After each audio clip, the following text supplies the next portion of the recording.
other interesting business news, you have United Airlines debating on using passenger data for targeted ads as we fly closer and closer to this dystopian hellhole of a sci-fi movie.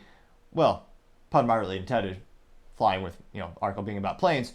But this is one of those fascinating things, I believe, is Minority Report. There are a few sci-fi movies, or at the time sci-fi movies, they soon may become reality, but nevertheless, there are a couple of movies in my lifetime where they have the movie set in the future, and you see the main protagonist running through their airport. I believe it was not Tom Hanks. Tom Cruise. One of the Toms. It was Tom Cruise, I believe, in Minority Report. And it was an instance where they're running through an airport or some public venue, and every time you ran past a particular display of a product, it'd be specifically tailored towards you. And it was very bizarre. I believe it was a high fructose corn syrup company had their ad that said, "Hey, Tom," or whatever his character name was, "it's time for a refreshing Coca-Cola," or whatever. And that seemed creepy enough. Now we're getting to the point where we're actually going to have targeted ads where these companies already know more about you than your family in some cases. And it might be a more effective way to sell you stuff you don't really, most often than not, don't really need. And airlines, again, that's one of the most competitive businesses, one of the most precarious and fragile business models. If you look at any documentary with airlines, they go bankrupt a lot. And two of the greatest reasons are fuel costs and unions, aka the cost of labor. Now, they can't really control the fuel costs because it's a global economy. The United States isn't smart enough to actually use the resources we have below our feet. So the airlines can't directly control that.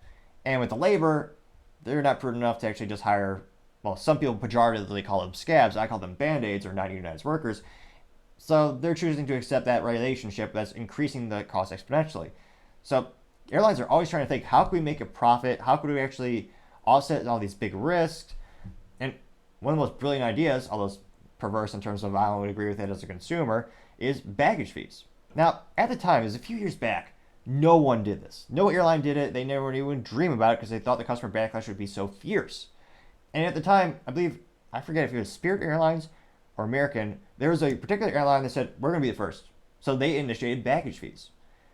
Now, one airline did it, and like Domino's, every other airline did it, and now it's common practice. And now it is literally a $1 billion revenue stream for these companies. In fact, according to Upgraded Points, which is a website that talks about all the intricacies of how you can make points and gather miles for airlines.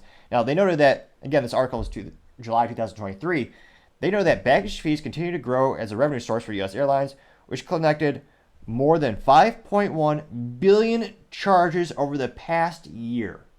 In 1 year alone, $5.1 billion in new revenue. Now, they also noted in late 2018, United Airlines, Delta Airlines, and American Airlines, and all others raised their price of the first bag being checked by $5, and with other increasing fees for the other amounts. So again, it started off with one airline, soon it became industry practice, now it's a $1 billion part of their business. Now, interestingly enough, will the same thing happen with targeted ads? What, if any, could the pushback be from the consumer? Now, right now they're just evaluating. Right now it's just American Airlines. And this is thanks to an article from Forbes by William Skipforth.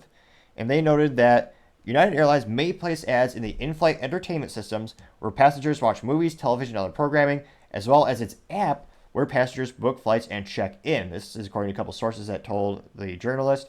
However, an official decision hasn't been made, and the United could ultimately not go forward with the idea. Now, again, as they're facing razor-thin margins with some of these certain sales that they have, how can they bolster their books? How could they increase the profitability of their business? This may very well be the next thing that maybe United is the first one and becomes a domino effect and a ripple effect, and every other airline follows suit. Now, what would your perception be in terms of my anecdotal experience? Every time I talk to someone when they talk about the phenomenon in which they'll talk about product, and later in the day, Facebook will have an advertisement for that exact product. And it's, truth be told, it's happened to myself. And there are many reasons why that happens, partially because they're listening, partially because the algorithm is astronomically effective at predicting human behavior. And it's one of the things where a lot of people I know are just viscerally disgusted by that and actually will not buy the product just out of spite because it was placed on their Facebook feed because they felt like their privacy was invaded. Now, interestingly enough, another idea that other companies have when it comes to advertising and making consumers happy, some have thought of, well, what if we share the cost of your data, or actually we give you a discount if you allow us to show a tailored ad? customers like discounts, and again, perhaps it is a revenue stream in which they do a little bit of a discount, but the company, United Airlines, still makes a profit on that idea. So let's say, for example, just numbers for the sake of using numbers, let's say a third party is going to give them, let's say you really like, what's an average thing Americans like? You really like rifles. You love AR-15s because you're an American. AR-15, some people say stands for America's rifle, although it's technically an armor light rifle, ironically designed in California. But let's say you love an AR-15. It's the most standard, most well-sold rifle in the United States. Well, you're probably going to need accessories. You're going to probably need some standard 30-round magazines, maybe a cleaning kit.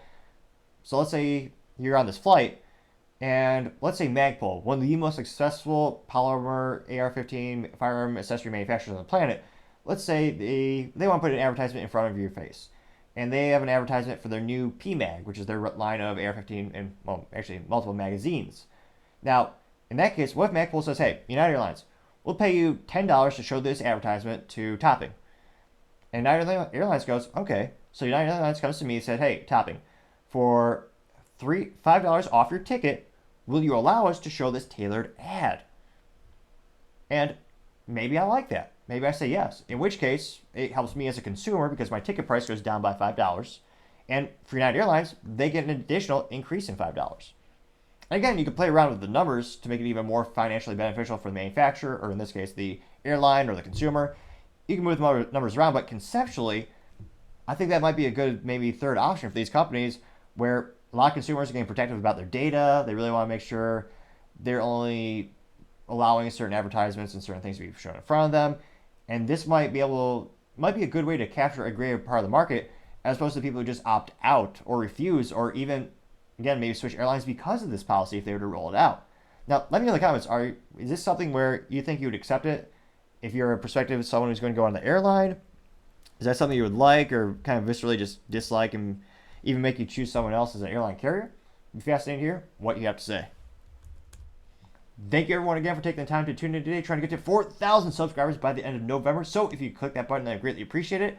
Also, the comments are a great way to leave me feedback so I can know on what things are better to invest in, things that I can work on, make the show better and better, and actually want to make the contributions even more effective, make the show more compelling, more interesting. So if you have feedback, I'd love to hear for it, even if it is harsh critiques. I think that is how you grow the most. Also, and lastly, don't forget to take time to tell your family, tell your friends, tell your coworkers, heck, tell your enemies, tell anyone and everyone. Just stay safe and fight the good fight.